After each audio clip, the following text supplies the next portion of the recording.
Hi friends, welcome to మా tailors.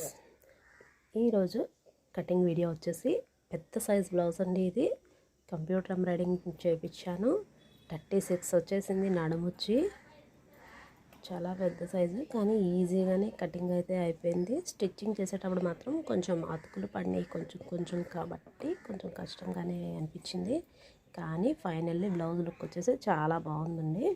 ఇదిగోండి, first వచ్చేసి ఆది బ్లౌజే ఇది కాబట్టి హ్యాండ్ మెజర్మెంట్ ఎంత ఉందో ఇలా పొడవు పెట్టుకొని ఒక 1/2 ఇంచ్ ఎక్స్ట్రానే పెట్టుకున్నాను. హ్యాండ్ లూజ్ కూడా ఎంత ఉందో చూసి, చంక కూడా లోతు ఎంతవరకు వచ్చిందో చూసి నేను ఇలా అయితే మార్కింగ్ చేసుకొని కటింగ్ చేసుకుంటున్నాను.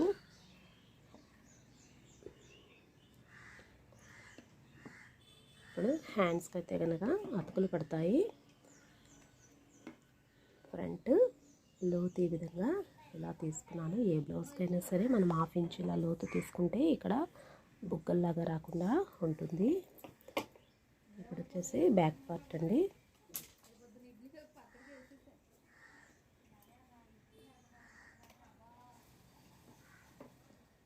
లైనింగ్ అయితే ఐరన్ చేస్తాను.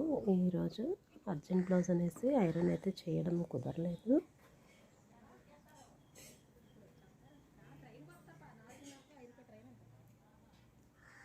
బ్యాక్ వచ్చి నడుము దగ్గర లూజ్ ఎంత ఉందో ఇలా మార్కింగ్ చేసుకొని ఖర్చు కోసం ఎక్స్ట్రాగా ఇలా మార్క్ చేసుకున్నాను.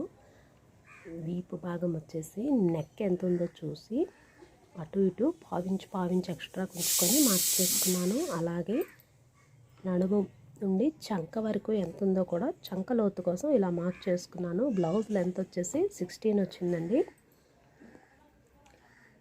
ఎందుకంటే అదే లెంత్ అలా పెట్టేసుకుంటే ఎక్కువ తక్కువలో అవుతుంది. అందుకని టేప్ కూడా యూస్ చేస్తే మనకి కరెక్ట్ సైజ్ అయితే కనుక వచ్చేస్తుంది. బ్లౌజ్ లెంత్ వచ్చి 16 వస్తే నేను 1 ఇంచ్ ఎక్స్ట్రాగా మార్కింగ్ పెట్టుకొని అలా మార్క్ చేసుకున్నాను. ఇది ఓల్డ్ బ్లౌజ్ కాబట్టి నెక్ అయితే ఇలా సాగిపోయి ఉంటుంది. షోల్డర్ దగ్గరగా పెట్టుకొని ఇలా ఎంత వచ్చిందో నేను 1/2 ఇంచ్ ఎక్స్ట్రా పెట్టుకొని మార్క్ చేసుకున్నాను.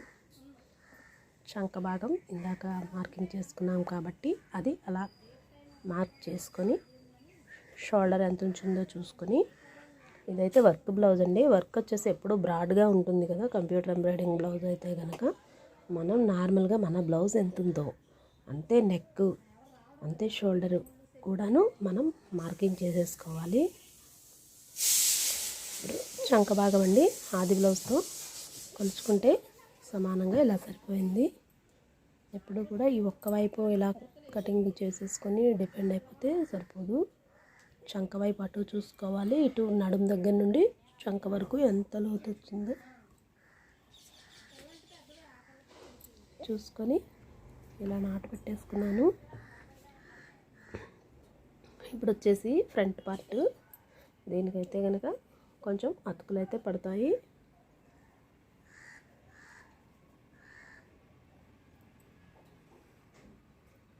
ఎటువైపు ఎక్కువ అతుకులు లేకుండా వస్తుందా అని చూసుకొని నేనైతే కనుక ఇలా ఈ బ్యాక్ పార్ట్ వచ్చేసి దాని మీద వేసుకున్నాను. కొన్ని బ్లౌజులు వచ్చేసి బ్యాక్ పార్ట్ కంటేను ఫ్రంట్ పార్ట్ ఎక్కువ ఉంటుంది.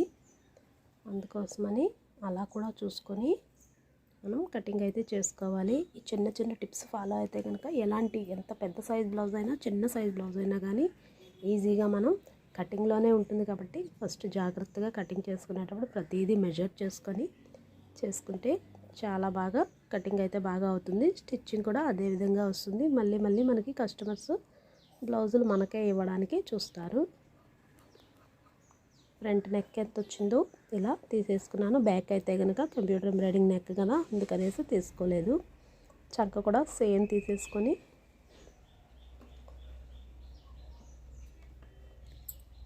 చంక వైపు నడుము వైపు మొత్తం అంతాను ఇలా కటింగ్ చేసేసుకున్నాను. ఇప్పుడు డాట్ కోసమని ఫ్రంట్ షేప్ పట్టీ కోసం పైన షోల్డర్ దగ్గర నుంచి పట్టుకొని డాట్ దగ్గరకు ఒకసారి పట్టుకోవాలి.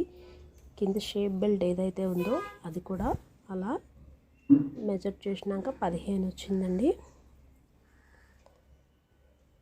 ఇప్పుడు హుక్స్ల పట్టీకి ఎంత వచ్చింది, నడుము వైపు ఎంత వచ్చిందో చూసుకొని మనం అక్కడ మార్కింగ్ చేసుకోవాలి. కొన్ని బ్లౌజులు అయితే కనుక మనకి పొడవు పెంచమని చెప్తారు కాబట్టి అప్పుడు షేప్ బెల్ట్ పొడవు పెంచకుండా నడుము వైపు పొడవు ఒక 1/2 ఇంచు అలా పెంచుకుంటే బ్లౌజ్ అనేది పైకి లేవకుండా ఉంటుంది.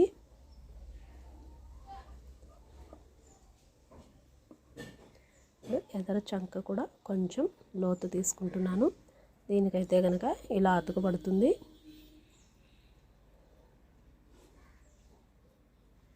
నడుము భాగం ఎంత వచ్చిందో మనం కొలత వేసేసుకొని ఒక 1/2 ఇంచ్ ఎక్స్ట్రా ఉండేలాగా చూసుకొని ఇలా మార్క్ చేసుకున్నాను. ఎందుకంటే కుట్టుల్లోకి వెళ్ళిపోతుంది కాబట్టి.